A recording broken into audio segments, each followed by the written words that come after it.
Hello जमनाई, welcome to Guruma Hindi tarot. और ये रीडिंग है इस बारे में कि उनकी फीलिंग्स क्या है आपके लिए नो कॉन्टैक्ट सिचुएशन में। तो ये रीडिंग आपके लिए है अगर आप किसी के साथ टच में नहीं हैं और जानना चाहते हैं कि वो पर्सन आपके लिए कैसा फील कर रहा है। जो भी वो फील कर रहे हैं वो वैसा क्यों फील कर रहे हैं और कब तक ये सिचुएशन चेंज होगी। तो ये रीडिंग आपको कुछ मैसेजेस ज़रूर दे सकती है। तो चलिए आगे बढ़ते हैं और देखते हैं क्या मैसेजेस है आपके लिए। Messages for Gemini.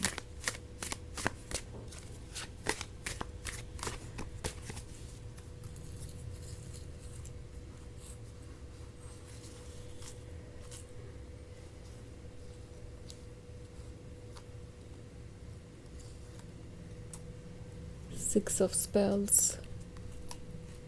Huntsman, Four of Wounds, the Hermit, and the Ace of Challenges. Okay, so हमारे पास है फोर ऑफ बूंस। ऐसा लगता है जैसे कि कोई ये फील कर रहा है कि आपके साथ रिलेशनशिप में आने का मतलब होगा कि उन्हें एक सीरियस कमिटमेंट देना ही पड़ेगा। अगर वो सीरियस नहीं होते हैं इस रिलेशनशिप के बारे में तो आप डेफिनेटली आगे नहीं बढ़ना चाहेंगे। एंड जब भी आपसे मिले थे तो ऐसा लग रहा था कि सब कुछ परफेक्ट है और ये जानते थे कि वो आपसे कितने अट्रैक्टेड हैं। उन्हें आपका लव चाहिए था, आपका अटेंशन चाहिए था, इसलिए उन्होंने इससे ज़्यादा कुछ और नहीं सोचा और वो इस रिलेशनशिप को आगे बढ़ाने के लिए काफ़ी एक्साइटेड थे और डेस्परेट भी। सो उन्होंने आपके क्लोज आने का डिसीजन लिया और आप दोनों इस रिलेशनशिप में आ गए। पर उस समय इस पर्सन ने ये नहीं सोचा कि इसका लॉन्ग टर्म इम्पैक्ट क्या होगा और कैसे आगे चीज़ें अनफोल्ड होगी। लाइक ये यही सोच के इस रिलेशनशिप में आए थे कि एक रिलेशनशिप ही तो है, वर्क करेगा तो भी ठीक है, नहीं वर्क करेगा तो भी ठीक है। लाइक वो थोड़े हर्ट हो सकते हैं मगर मूव ऑन कर जाएंगे, कोई और आपकी जगह ले लेगा और सब कुछ ठीक हो जाएगा। बट अब उन्हें रियलाइज़ हो रहा है कि ये इतना भी सिंपल नहीं है। एक्चुअली आप सीरियस है इस रिलेशनशिप के बारे में और हमेशा से ही थे। उन्हें पता था कि आप एक सीरियस रिलेशनशिप चाहते हैं, फिर भी उन्होंने इस तरीके का अप्रोच रखा कि जहाँ पे उन्होंने सिर्फ अपनी परवाह की। उन्होंने ये नहीं सोचा कि वो आपको कमिटमेंट दे पाएंगे या नहीं दे पाएंगे और इस रिलेशनशिप को कंटिन्यू किया बिकॉज एनीवेज उन्हें आपका लव चाहिए था। पर अब उन्हें दिख रहा है कि इस वजह से आप कितने हर्ट हो गए हैं। मतलब उनके कमिटमेंट नहीं देने से, हमेशा एक्सक्यूज़ेस देते रहने से और इस रिलेशनशिप को डिले करने से। और दूसरी तरफ हर्ट वो भी है क्योंकि उन्होंने ऑलरेडी आपके लिए बहुत स्ट्रॉन्ग फीलिंग्स डेवलप कर ली है। इट्स नॉट लाइक कि अगर आप दोनों में सेपरेशन होता है तो वो आपको आसानी से भूल के आगे बढ़ जाएंगे और सफरिंग से सिर्फ आप गुजरेंगे। उन्हें दिख रहा है कि वो भी सफ़र कर रहे हैं, इस सेपरेशन का असर उन पे भी आया है। ओके, ये सब चैलेंजेस है। तो ये जो नो कॉन्टैक्ट सिचुएशन है अभी कुछ समय तक रहेगी। उन्हें पता है कि उन्हें बहुत सारी फीलिंग्स को प्रोसेस करना है और इससे डील करने का कोई तरीका उन्हें ढूंढना पड़ेगा बिकॉज जब तक वो अपने आप को नहीं समझते, अपने प्रॉब्लम्स का सोल्यूशन नहीं निकालते, अपनी डेप्थ में नहीं देखते, तब तक वापस आने का कोई मतलब नहीं है। सो ये द हर्मिट मोड में है। आजकल अकेले टाइम स्पेंड करते हैं काफ़ी और अकेले बस कहने को होते हैं बिकॉज आप इनकी इमेजिनेशन में होते हैं, आप इनके ख्यालों में होते हैं और ये आपके बारे में सोचना बंद नहीं कर सकते। ये सोच रहे हैं कि कैसे सिचुएशन ठीक होगी और कैसे नहीं, और यहाँ पे ये अकेले बैठे हुए हैं एंड ये डेफिनेटली इस रिलेशनशिप को बचाना चाहते हैं पर बचा नहीं पा रहे। सो इसलिए बहुत ज़्यादा सोच रहे हैं और अभी भी कोई रास्ता ढूंढ रहे हैं ऐसे सब चैलेंजेस को रिमूव करने का, आपके क्लोज आने का। सो बहुत सारी चीज़ें हैं जिस पे इन्हें वर्क करना है और जब तक ये नहीं हो जाता ये पर्सन आपसे दूरी बनाए रखेगा।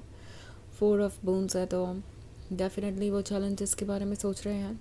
द हंट्समैन को पता है कि फ्यूचर में वो क्या अचीव करना चाहते हैं, बट देन जो फ्यूचर वो अचीव करना चाहते हैं उस तक जाने का रास्ता कितना लंबा होगा, कितने चैलेंजेस से भरा हुआ होगा, इसके बारे में वो सोच रहे हैं। और कभी कभी उन्हें लगता है कि ये एक ऐसा चैलेंज है जो वो कंप्लीट नहीं कर पाएंगे। एंड कभी कभी ये पर्सन इस चीज़ को लेकर बहुत ज़्यादा सोचने लगता है, but at the end of the day इनके अंदर का हंट्समैन इन्हें रुकने नहीं देता, इन्हें आगे की जर्नी पे जाने के लिए मोटिवेट करता है। एंड इसलिए ये पर्सन आपको पूरी तरीके से कट ऑफ नहीं कर पाया है, या उन्होंने अभी तक आपसे ये नहीं कहा कि ये रिलेशनशिप वर्क नहीं कर सकता, या वो आपके साथ रिलेशनशिप कंटिन्यू नहीं कर सकते, बिकॉज ये वो कर ही नहीं पा रहे, उनके इमोशंस उन्हें ये करने ही नहीं देते। और दूसरी तरफ उन्हें पता है कि अगर इस रिलेशनशिप को वो हमेशा एंजॉय करना चाहते हैं तो उन्हें आपको कमिटमेंट देना चाहिए। 6 ऑफ स्पेल्स का कार्ड है, तो वो इस रिलेशनशिप के बारे में दूसरों से डिस्कशन कर रहे हैं। एंड इनके पास बस स्वीट ही बातें हैं आपके बारे में कहने के लिए, कि वो कितने लकी हैं कि आपके जैसा पर्सन उनके साथ रिलेशनशिप में है। एंड उनका लवर उनके लिए क्या कुछ करता है, उनका लवर कितना अमेजिंग है। सो आपका मिलना इस पर्सन के लिए एक सरप्राइज़ था। एक्चुअली जब ये आपसे शुरुआत में मिले थे तो ये आपसे अट्रैक्ट डेफिनेटली हुए थे, पर आप इतने डिफरेंट हैं, इतनी अमेजिंग आपकी पर्सनालिटी है और इतना वो आपसे अटैच हो जाएंगे इसका अंदाज़ा उन्हें नहीं था। और अब उन्हें ऐसा लगता है कि आप कोई ब्लेसिंग है जो सिर्फ उनके हिस्से में आई है, तो ये बहुत ज़्यादा खुश है। But at the same time इनकी खुशी तब कम हो जाती है जब ये सोचने लगते हैं कि अब आगे क्या करना है, फ्यूचर में कौन से चैलेंजेस आएंगे और उसके लिए उन्हें कितना प्रिपेयर्ड होना पड़ेगा, कितना स्ट्रॉन्ग होना पड़ेगा। तो इसी वजह से अभी ये कुछ चॉइस नहीं कर पा रहे हैं, पर ये ज़्यादा दिनों तक नहीं चलेगा, इन्हें पता है। वैसे ये एक जनरल रीडिंग है, तो ये सबसे रेजोनेट नहीं करेगी, एनर्जी रिवर्स हो सकती है अगर आप क्रॉस वॉचर हैं। इसके अलावा अगर आप पिछले वीक की रीडिंग या ईयरली रीडिंग देखना चाहें 2025 की, तो उसका लिंक आपको डिस्क्रिप्शन बॉक्स में मिल जाएगा हमेशा की तरह। तो चलिए आगे बढ़ते हैं और देखते हैं और क्या मैसेजेस हैं आपके लिए। Messages for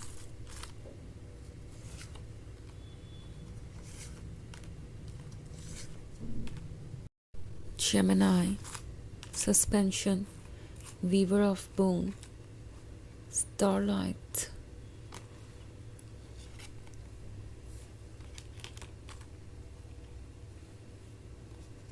ace of visions and 3 of spells.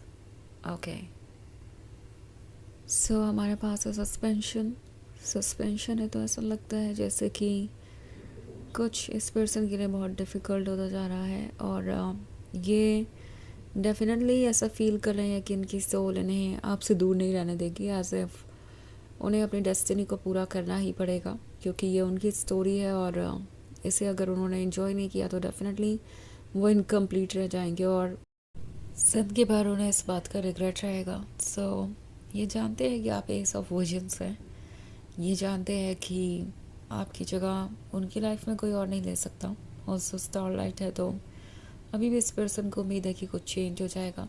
ऐसा लगता है कि अपने एफर्ट से ज़्यादा इन्होंने किस्मत पे सब कुछ छोड़ दिया है और वेट कर रहे हैं कि कब चीज़ें अपने आप बदल जाएं।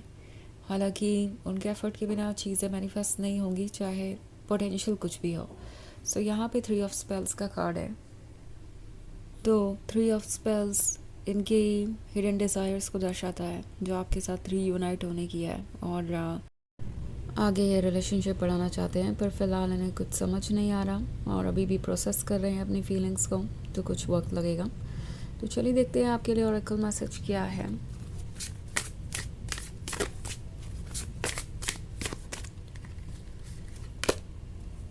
Priestess, your intuition is your greatest guide. तो ये कार्ड आपसे कह रहा है कि आपका इंट्यूशन ही आपको सही डायरेक्शन में गाइड कर रहा है। अपनी गट फीलिंग को ट्रस्ट कीजिए, बिकॉज ये जो गट फीलिंग है ये आपको बिल्कुल ट्रू गाइडेंस दे रही है। आप जानते हैं कि क्या ठीक है क्या नहीं। सो अगर आपको कोई चीज़ अनकंफर्टेबल करती है तो उससे दूरी बनाए रखिए, और कोई चीज़ अगर आपको अपने लिए अच्छी लग रही है तो उसे चूज़ कीजिए। सो ये थी रीडिंग इस बारे में कि उनकी फीलिंग्स क्या है आपके लिए नो कॉन्टैक्ट सिचुएशन में। आई होप आपको अच्छी लगी होगी। Thanks for watching, till next video, bye.